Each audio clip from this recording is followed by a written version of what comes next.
Vamos orar então, para que o Senhor fale nos nossos corações e para que nós também estejamos disponíveis a receber e a ouvir do Senhor o que Ele quer falar conosco.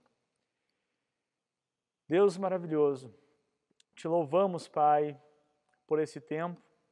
Te louvamos, Deus, por tudo que Tu és e tens feito por nós. Te pedimos, Espírito Santo de Deus, que fale aos nossos corações nesse momento, toque na nossa mente, toque no nosso corpo, que possamos receber e compreender diretamente de Ti e da Tua revelação especial, Deus, nortes para nossas vidas, Pai. Te louvamos e te agradecemos. Amém. Amém? Naturalmente, quando comecei a pensar na palavra, fiquei ali pensando o que eu poderia trazer para compartilhar. E certamente pensei, vamos analisar o contexto, vamos ver o que está acontecendo agora. Eu sei que você daqui a pouco possa estar meio cansado de ouvir de coronavírus, de ouvir de pandemia. Você está meio que repudiando já essas palavras, está deixando de seguir daqui a pouco pessoas que só falam disso, mas é a nossa realidade. É o que está acontecendo agora.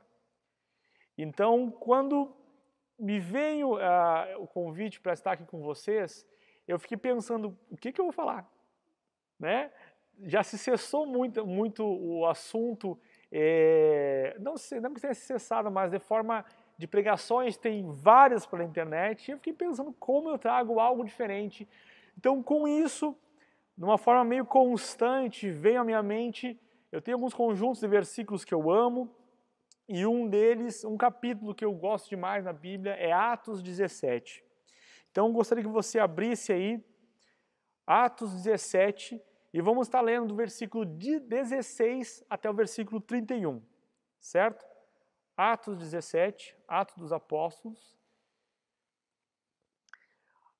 Então, olha só, Atos, que é um livro escrito por Lucas, certo? No capítulo 17, versículo 16. Fala bem assim. Enquanto Paulo os esperava em Atenas, o seu espírito se revoltava em face da idolatria dominante da cidade. Por isso, dissertava na sinagoga entre os judeus e os gentios piedosos, também na praça, todos os dias, entre os que se encontravam ali. E alguns dos filósofos, epicureus e estoicos, contendiam com ele, havendo que perguntasse: que quer dizer este tagarela? E outros: parece pregador de estranhos deuses, pois pregava a Jesus e a ressurreição. Versículo 19. Então, tomando-o consigo, o levaram ao Areópago, dizendo: poderemos saber que nova doutrina é essa que ensinais? Posto que nos trazes aos ouvidos coisas estranhas, querendo saber o que vem a ser isso. Pois todos de Atenas e os estrangeiros residentes de outra coisa não cuidavam senão dizer ou ouvir as últimas novidades. Versículo 22. Então, Paulo, levantando-se no meio do aerópago, disse: senhores atenienses, em tudo vos vejo acentuadamente religiosos, porque passando e observando os objetos de vosso culto, encontrei também um altar no qual está escrito: ao Deus desconhecido. Pois esse que adorais sem conhecer é precisamente aquele que eu vos anuncio, o Deus que fez o mundo e tudo que nele existe. Sendo ele Senhor do céu e da terra, não habita em santuários feitos por mãos humanas, nem é servido por mãos humanas, como se de alguma coisa precisasse, pois ele mesmo é quem a todos dá vida, respiração e tudo mais. Versículo 26. De um só fez toda a raça humana para habitar sobre toda a face da terra, havendo fixado os tempos previamente estabelecidos e os limites da sua habitação, para buscarem a Deus, se, porventura, tateando, o possam achar, bem que não está longe de cada um de nós. 28. Pois nele vivemos e nos movemos, e existimos como alguns dos seus vossos poetas têm dito, porque dele também somos geração. Sendo, pois, geração de Deus, não devemos pensar que a divindade é semelhante ao ouro, à prata ou à pedra trabalhados pela arte e imaginação do homem. Ora, não levou Deus em conta os tempos da ignorância? Agora, porém, notifica aos homens que todos, em toda parte, se arrependam. Porquanto estabeleceu um dia em que há de julgar o mundo com justiça, por meio de um varão que destinou e acreditou diante de todos, ressuscitando-o dentre os mortos. Cara, confesso assim que é uma paulada, né? Esse texto, eu acho demais. Toda vez que eu leio, eu leio sempre descobrindo coisas novas de texto. Realmente, Atos 17 é um texto que eu gosto bastante. Aqui, qual é o contexto aqui? Paulo e Silas estão na sua segunda viagem missionária. Aqui eles estavam em Tessalônica e agora eles passam para Bereia. E é interessante que no versículo 11 ele fala até que os bereanos são mais nobres do que os de Tessalônica. E isso por uma questão da preocupação de análise das Escrituras, de análise de leituras, certo? Então, o que nos faz aqui, aos olhos de Paulo, vamos dizer assim, e Lucas, que estava praticamente sempre acompanhando o apóstolo Paulo, é justamente saber que fazer boas análises da situação nos torna um pouco mais nobres. Moisés, no Salmo 90, ele fala ao Senhor e pede ao Senhor que o Senhor o ensine a contar os seus dias para que ele venha alcançar um coração sábio. Então, o que nós não podemos fazer nesses tempos vamos dizer assim, vamos usar o termo vulgar, assim, nos encher de tantas coisas que estão sendo faladas, ao ponto de nós nos pegarmos desatentos. Mas precisamos constantemente estarmos fazendo profundas e certas análises sobre as situações ao nosso redor, certo? Então, como eu falei no início, sei que muitos de vocês estão já cheios de ouvir de pandemia, de ouvir de coronavírus, não aguento mais, mas esse ficar cheio e cansado de ouvir sobre isso não pode te tirar a sobriedade de analisar a situação, analisar a sua vida em relação a esse tempo que estamos vivendo agora. Aqui também vamos ver que Paulo, ele está ali em Atenas e ele está falando sobre Jesus, sobre a ressurreição, e os atenienses levam Paulo até mais ou menos a chamada Colina de Marte. Na Colina de Marte ficava o Areópago, que não era um prédio, não era uma estrutura, mas na verdade era uma pedra. Então ali os atenienses se reuniam naquele ponto para debater assuntos tanto filosóficos como da própria cultura deles. Bom, temos aqui algumas informações que são importantes. Pausanias, ele fala que naquela época havia em Atenas 30 mil estátuas públicas, onde a maioria esmagadoras estátuas públicas era de deuses gregos. E um outro conjunto de estátuas que eram estátuas particulares. Tanto que o próprio Juvenal, que é um autor romano, ele fala o seguinte: era mais fácil encontrar em Atenas um deus do que um homem, ao ponto que ele brinca que tinha mais estátuas em Atenas do que pessoas. Grande era a idolatria em Atenas. E Paulo, a gente olha isso no versículo 16, que Paulo está extremamente incomodado com isso. Lembra-se, olha só, versículo 16. Enquanto Paulo os esperava em Atenas, o seu espírito se revoltava em face da idolatria dominante na cidade. Era muita estátua, era muita, vamos dizer assim, o conjunto de Deus, o panteão era muito gigante.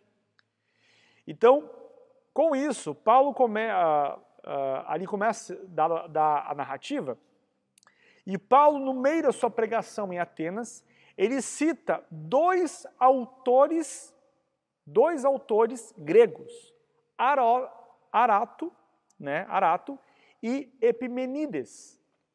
E isso nós encontramos mais ou menos no versículo 26 até o 28. Olha só. De um só fez toda a raça humana para habitar sobre toda a face da terra, havendo fixado os tempos previamente estabelecidos e os limites da sua habitação, para buscar a Deus, se porventura, tateando, ou possam achar, bem que não está longe de cada um de nós. Olha só, 28. Pois nele vivemos e nos movemos, e existimos como alguns dos vossos poetas têm dito. Possivelmente esses dois poetas que Paulo está expressando seria Arato e Epimenides.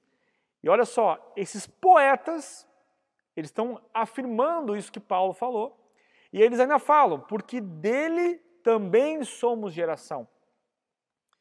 Eu quero aqui me concentrar em cima de um desses autores, que é Epimenides.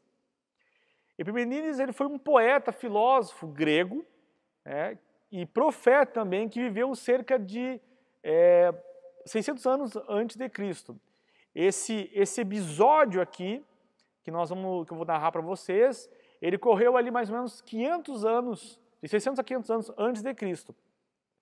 Nesse período, aconteceu uma praga em Atenas. Uma praga que assolou toda a terra de Atenas. E os atenienses pegaram e ofereceram sacrifícios a cada um dos deuses, do panteão de deuses atenienses. Até mesmo para alguns deuses que não se tinha monumentos, altares em Atenas, com o intuito de que essa praga cessasse. Só que, fazendo isso, eles não conseguiram cessar a praga. Então, eles lembraram de um autor, de um poeta, de um escritor que vivia numa ilha chamada Creta. E o que tinha de particular esse autor, que é Epimenides, é que ele acreditava em um único Deus. Ele não era politeísta, ele era monoteísta. Então, é interessante porque o Epimenides ele tem um texto chamado Crética, que é um poema, e nesse poema tem o seguinte trecho: os cretenses são homens mentirosos. Já havia nele uma revolta, feras selvagens, homens de ventre preguiçoso. E é interessante quando eu achei esse texto no poema de Epimenides, porque em Tito nós encontramos justamente uma citação a esse texto. Abra sua Bíblia aí em Tito 1, 12 e 13. Fala o seguinte: foi mesmo dentre eles um seu profeta, que disse: cretenses, sempre mentirosos, feras terríveis, ventres preguiçosos. Tal testemunho é exato. Portanto, repreende-os severamente para que sejam sadios na fé.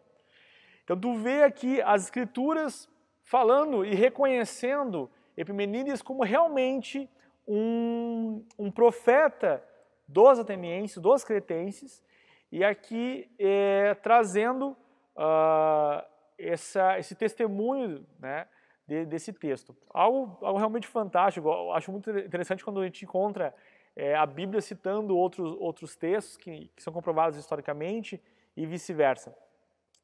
Então, Epimenides, ele era um dos poucos daquela região que era monoteísta.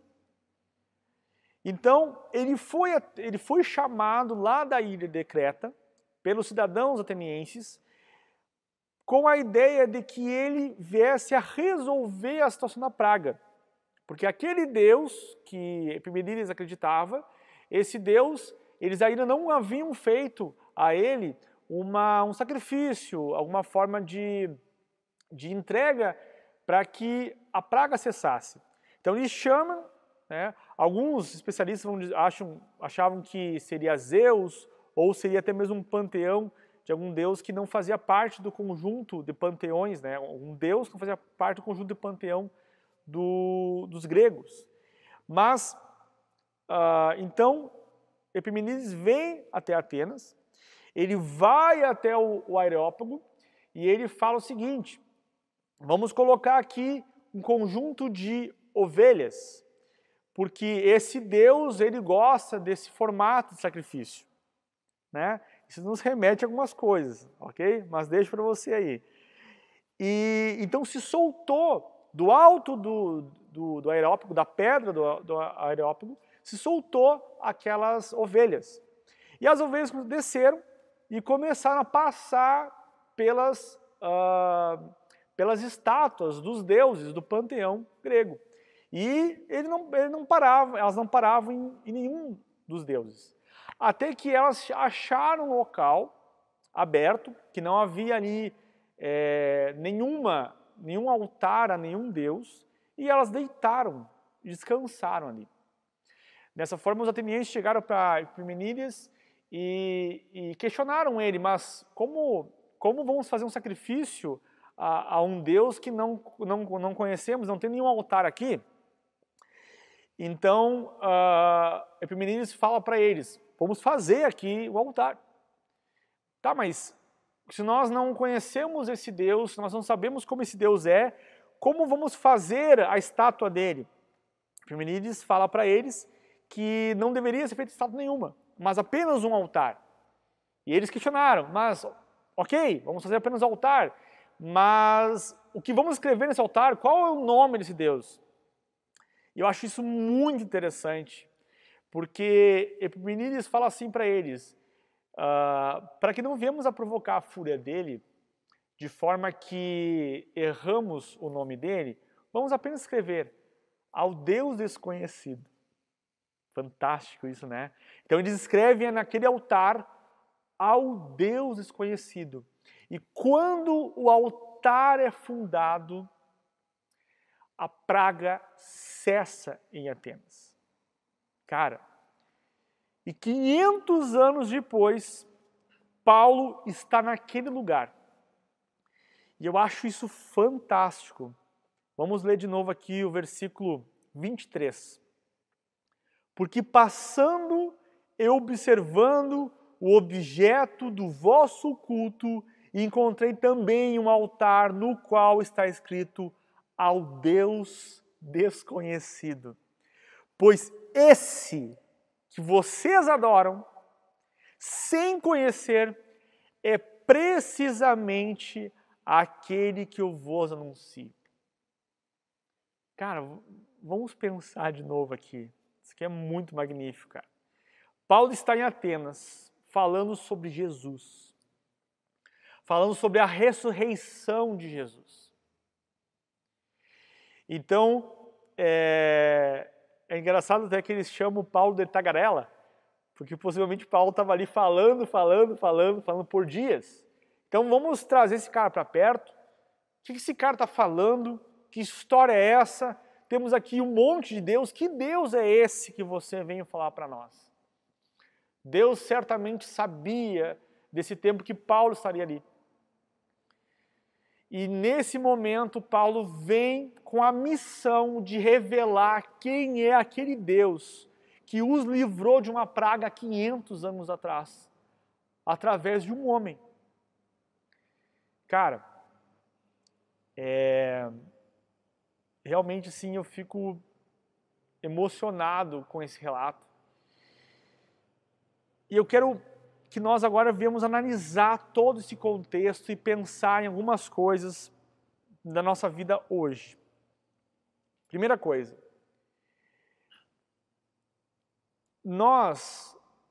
eu falo isso muito no ambiente universitário, de alguma forma, às vezes nós nos comportamos como ateus funcionais. De que forma? Eu acho legal porque Paulo fala assim, ó, no versículo 26, de uma só fez toda a raça humana para habitar sobre toda a terra, sobre a face da terra, havendo fixado os tempos previamente estabelecidos e os limites da sua habitação. Paulo ele traz uma revelação para nós que nas Escrituras não é nova. Quando nós olhamos lá para Gênesis 2,15, nós vemos Deus no Éden fazendo um jardim no lado leste do Éden e ali colocando Adão. E a partir desse jardim, Adão deveria lavrar, deveria guardar toda a criação. E é muito interessante, porque Deus, uma coisa que eu repito bastante, eu gosto muito desse texto também, Deus ele faz Adão e Eva a sua imagem, e essa palavra é muito, muito demais, que é a sua imagem conforme a sua semelhança. E por que Deus faz Adão e Eva assim? Deus entrega, no que a gente chama de mandato cultural, Deus entrega nas mãos de Adão e Eva a gestão de toda a criação. E Deus não entrega, primeiramente, antes de entregar essa gestão, Deus entrega a forma dele enxergar as coisas para Adão e Eva. Então, dessa forma, ele fala para Adão e para Eva, multipliquem, dominem, gerenciem toda a criação como eu faria, a partir desse local que eu fiz para vocês. Há uma morada para vocês. Há um jardim dentro do Éden, e a partir desse local, que é a morada de vocês, vocês devem cuidar e gerenciar de tudo que existe.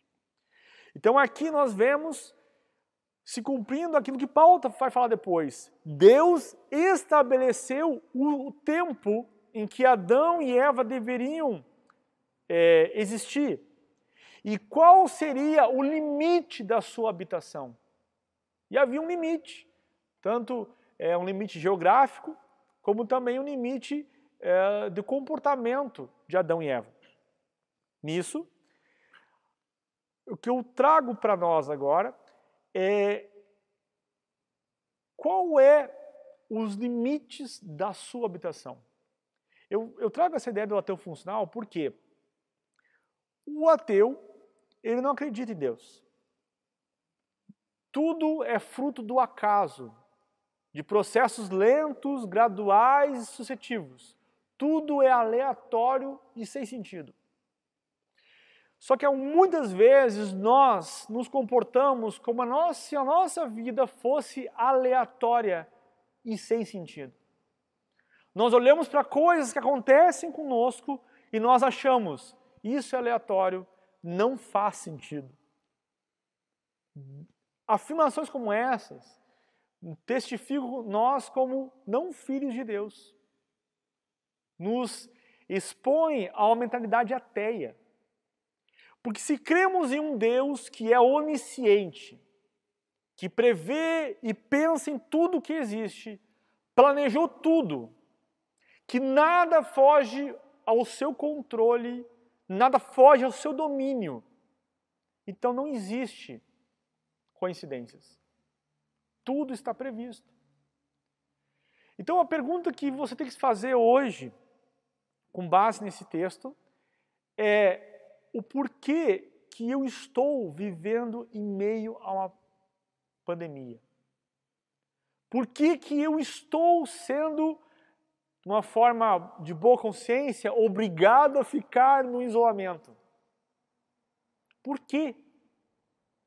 Se nós ficarmos achando que Deus perdeu o controle, se nós pensarmos e não tivermos ações diretas em relação a isso, na prática, nós acreditamos em coincidência. Na prática, nós somos ateus. Aqui Paulo está nos falando exatamente isso, de que Deus estabeleceu os tempos em que deveríamos habitar e os limites da nossa habitação. Com isso, trago coisas para vocês, como do tipo pensamentos, certo? Temos na teologia algo chamado atributos comunicáveis de Deus. Os atributos comunicáveis de Deus são coisas que Deus é, e Ele compartilha com o ser humano. Então Deus é amor, então Ele compartilha com o ser humano o amor, e nós todos sentimos a necessidade de sermos amados. Deus é um ser criativo, e Ele compartilha com o ser humano esse ser criativo. E o ser criativo é algo muito importante nessa primeira missão do ser humano, que a gente chama de mandato cultural, que é essa missão de que tudo que cai na sua mão deva melhorar. De que tudo que cai na sua mão você tenha a responsabilidade de proteger. Só que para que eu pegue algo e melhore, ou para que eu pegue algo e proteja, um elemento comunicável de Deus é a criatividade. Então, Deus nos fez seres criativos, seres inteligentes. Uma das coisas que eu mais amo, assim, nos presentes de que Deus deu para o ser humano é o cérebro. Essa capacidade de nós podermos raciocinar, pensar, criar coisas. Isso é um belo mecanismo, ferramenta que o Senhor nos deu. Então precisamos tomar posse dela. Só que quando o homem cai, quando Adão e Eva, nossos representantes, eles pecaram contra Deus, se levanta também ao contrário a esse atributo comunicável de Deus. Então, ao contrário de sermos pessoas, vamos dizer assim, criativas, inteligentes, adaptáveis, essa capacidade magnífica de nos reinventarmos, de fato, nos adaptarmos a algumas situações, isso Deus deu ao ser humano. Ao contrário disso, nós desenvolvemos coisas como, por exemplo, a preguiça, a inarticularidade, a boquinha reclamona, não é? O ser desatencioso, o ser negligente, tudo isso é contrário à criatividade. O que Deus está fazendo nesse momento, pense que não é só você que está passando por algumas situações, mas é muitas outras pessoas que estão passando pela mesma situação. Vamos dizer que hoje no mundo nós temos 7,6 bilhões de pessoas. Boa parte desse grupo está passando por coisas parecidas na qual você está passando hoje. Só que a diferença é que você não é ateu. Você, a priori, deve crer num Deus que nada foge do seu controle. De um Deus poderoso, um Deus que, como fala em Jeremias 32,17, um Deus que controla o universo em suas mãos, que conta as estrelas e as chama pelos nomes, um Deus que faz do céu o seu trono e da terra o estrado dos seus pés, um Deus grandioso, poderoso, de entendimento infinito, um Deus incansável de maravilhas, um Deus que podemos confiar. Esse Deus estabeleceu o tempo que você deveria habitar. E se você for preguiçoso, reclamão, inarticulado, engessado, vamos pegar as palavras do próprio Epimenides, né? Se você for um homem mentiroso, uma fera selvagem, de ventre preguiçoso, você não vai ser aprovado por Deus durante esse deserto que não somente você, mas toda a humanidade desse tempo está passando. Nós precisamos entender o que Deus quer fazer. Aqui Paulo, ele fala assim, no versículo 30, ora, não levou Deus em conta os tempos da ignorância. Agora, porém, notifica aos homens que todos, em toda parte, se arrependam.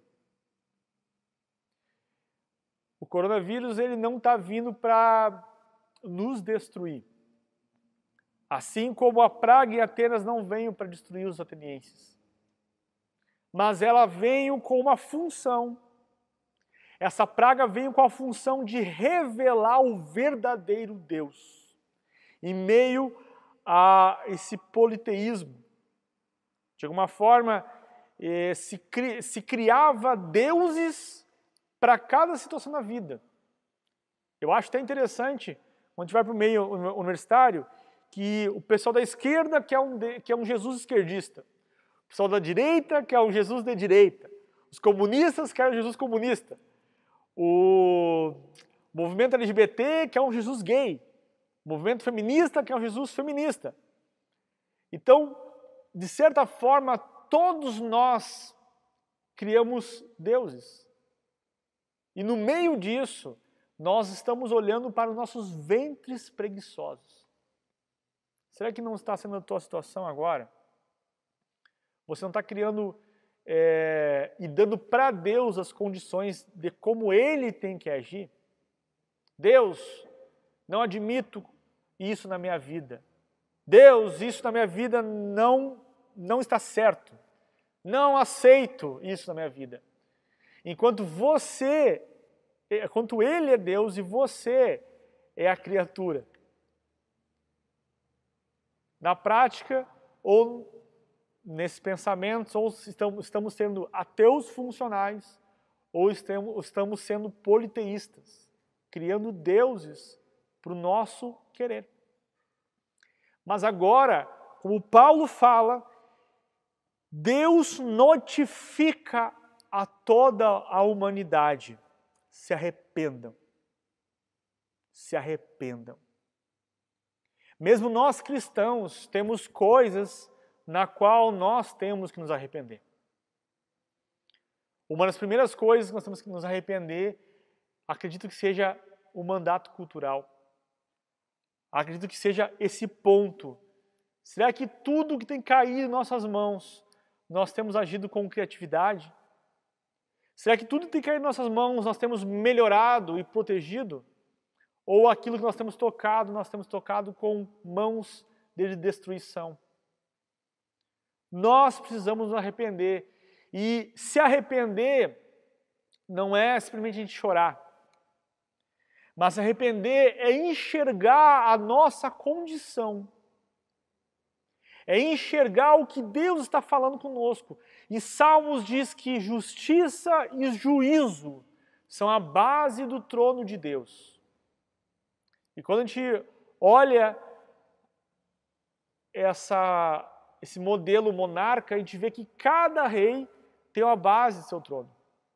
Justiça e juízo é a base do trono do nosso Deus. Juízo, ele diz respeito dele nos apontar e dizer, isto está errado. E justiça diz respeito a Ele vir e ajustar. Quem sabe Deus muitas vezes falou para nós aonde nós, humanidade, cristãos e não cristãos, deveríamos nos ajustar. Deus, na sua palavra, lança sobre nós juízo. E juízo é tanto para apontar coisas certas ou coisas erradas. É juízo. Né? E agora Deus está querendo ajustar coisas nas nossas vidas, nas nossas famílias, nos nossos empregos, nas nossas faculdades, em todo o cenário de acessos da vida humana. Nós precisamos nos arrepender. Aqui Paulo nos chama para isso e fala que Deus notifica aos homens.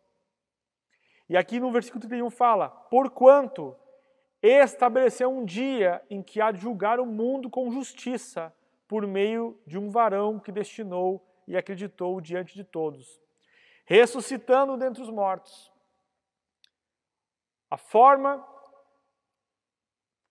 Uma das formas que Deus estabelece justiça é através do seu Filho, Jesus. E não é uma justiça onde Deus quer nos condenar. Ele quer nos revelar a sua vontade. Ao invés de pensarmos e ficarmos desesperados ou com medo de toda a situação, nós devemos olhar para ela com uma outra ótica. Nós devemos ressignificar as coisas. Cara, que tempos maravilhosos estamos vivendo, olhando com outros olhos, onde vários de nós temos aprendido a usar a internet. Pastores que eu tenho visto que não tinham grandes habilidades e agora têm adquirido conhecimento, têm mudado sua forma de pensar. Pessoas têm gravado devocionais maravilhosos, vídeos, textos. Pessoas que têm agora... Fiz uma reunião com uma equipe dos jovens e a fala de praticamente todos era: cara, a igreja é a minha segunda casa. Eu quero sair de casa, eu quero ir para a igreja. Pessoas que têm se chegado a Deus. Pessoas que têm... vi até o mesmo pronunciamento do presidente do Paraguai, fazendo um pronunciamento sobre... o momento de nós olharmos para Deus e pedirmos a Ele que nos ajude. Nós precisamos realmente nos adaptarmos. Nós precisamos realmente olharmos para essa situação que estamos vivendo hoje. E não somente hoje, porque hoje nós temos uma situação que é comum a todos nós. Mas tem situações que são particulares a cada um de vocês. A mim. O que o Senhor quer nos ensinar com isso? Eu não posso passar esse tempo e achar que isso foi uma coincidência. Eu não posso me comportar como se esse tempo fosse algo que fugiu do controle de Deus. Foi uma travada na transmissão online. Mas eu preciso entender que Deus conhece esse tempo. Ele conhece o depois. Ele sabe como tudo isso vai acabar. E nesse momento, esse Deus nos chama ao arrependimento. Que possamos agora olhar para dentro de nós e vermos em nós demandas. Vermos em nós aquilo que estamos fora do plumo, fora do alinhamento desse Deus. E precisamos converter os nossos caminhos. Não para lados que nós achamos melhores, mas precisamos ajustar a nossa rota, ajustar o nosso caminho, a direção em que estamos caminhando. Precisamos nos arrepender. Cristãos e não cristãos. Precisamos largar o politeísmo. Precisamos largar o ateísmo e voltar os nossos corações para esse Deus. Cara, olhe para a sua vida. Olhe para as coisas ao seu redor. O que o Senhor está te desafiando? O que o Senhor tem te mostrado? O que o Senhor está te dizendo assim, ó, mude isso? Ou aproveite esse tempo que você está em casa e, sei lá, comece um projeto pessoal. Filho, você reclamava para mim que não tinha tempo. Agora você tem tempo de sobra. Pense num projeto. Repense sua vida. Viva mais em família. O que Deus tem colocado ao seu redor? Amém? E para finalizar, eu trago também, eu gosto muito, né, tem vários textos que eu gosto. Em Mateus 28, temos a dita grande comissão. Não se resume apenas a Mateus 28, mas ali nós temos um grande norte. E ali nos é falado que nós precisamos formarmos discípulos. Dessa forma, enquanto estamos caminhando, enquanto estamos vivendo nossa vida, nós precisamos sermos influenciadores. E é interessante que agora, né, no meio digital nós temos um termo que é influencer, digital influencer. Nesses tempos de pandemia, muitos de nós nos tornamos digital influencers. Mas essa palavra já estava prevista há muito tempo atrás, especialmente em Mateus 28, que o ato de fazer discípulo é justamente influenciar pessoas. Pessoas que olham para o seu comportamento, pessoas que olham para você e elas se sentem influenciadas, se sentem inspiradas e influenciadas a se movimentar em alguma direção. Nesse ponto, você precisa atentar que esse momento ele não diz respeito a somente você. Falávamos ontem em uma outra live que o chamado de Deus aí não aponta para você. Ele aponta para as pessoas. O apontar para você, o se movimentar pensando em você, isso é vaidade. Nós devemos caminhar olhando para as pessoas ao nosso redor, fazendo influenciadores. Então, uma das coisas que o Corona nos desafia é fazermos bom uso das redes sociais. Te digo algumas coisas. Você não pode ser apenas um nickname na rede social. Você precisa, nas redes sociais, se você se manifestar, cara, seja sóbrio na sua manifestação. Tem pessoas que vão estar ouvindo e vendo o que você está postando, escrevendo. Digo isso a todas as faixas etárias, né? Temos hoje a faixa etária da galera que usa o Facebook, os adolescentes que fogem um pouco do pai e vão para o Instagram, e aqueles que querem se, vamos dizer assim de forma vulgar, também mocosear no Twitter. Em todas essas redes, Deus está presente. E nesse momento que ficamos um pouco impedidos de sair às ruas e conversar e falar e apresentar o Evangelho às pessoas, nós temos as redes sociais, que é um modo onde nós devemos também cumprir o ID. Então, cuide o que você posta, cuide o que você comenta nas redes sociais, cuide a forma como você trata as pessoas, certo? Por fim, quero trazer um último texto, que vai estar em Romanos 8, é um texto que eu também gosto bastante. E lá vai falar que a criação ela ficou sujeita à vaidade. Não por causa da sua própria vontade, mas por causa do que a sujeitou à vaidade. E o que sujeitou a criação à vaidade? A queda dos representantes. Então agora, todos nós, de alguma forma, temos um pouco de vaidade. E a vaidade, ela é escassez. Então, na escassez de amor, eu quero pensar em mim. Eu preciso ser amado. Na escassez de alimento, eu preciso me alimentar primeiro. Então a criação toda fica sujeita a essa vaidade. E Paulo fala em Romanos 8 que essa criação, sujeita à vaidade, ela busca a manifestação, ela aguarda a manifestação dos filhos de Deus. E um pouco acima desse trecho, Paulo vai falar que os filhos de Deus são identificados de uma forma.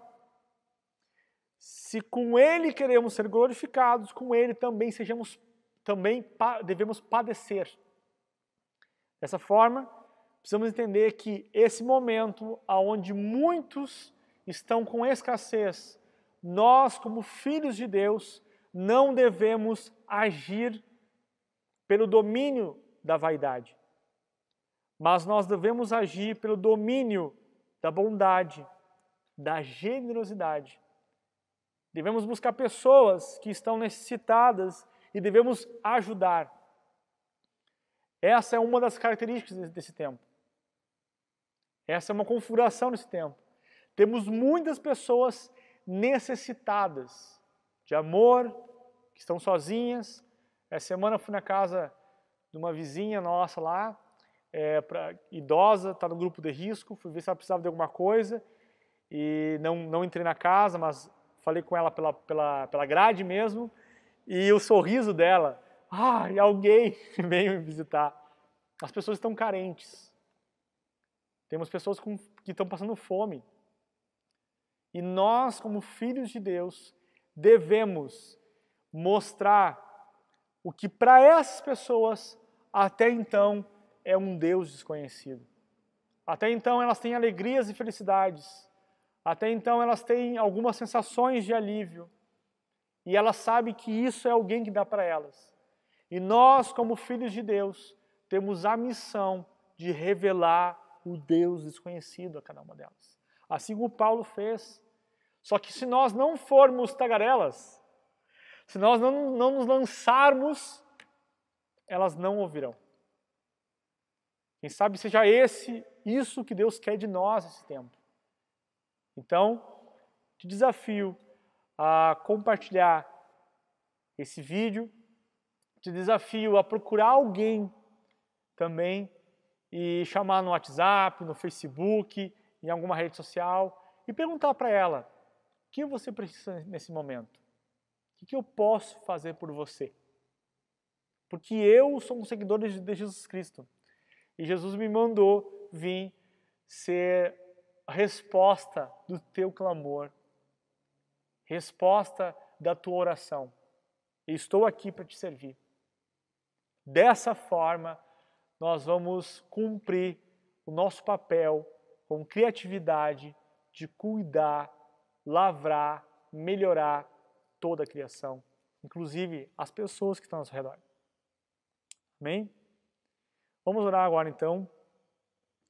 E falei muitas coisas aqui. Quero que você realmente fixe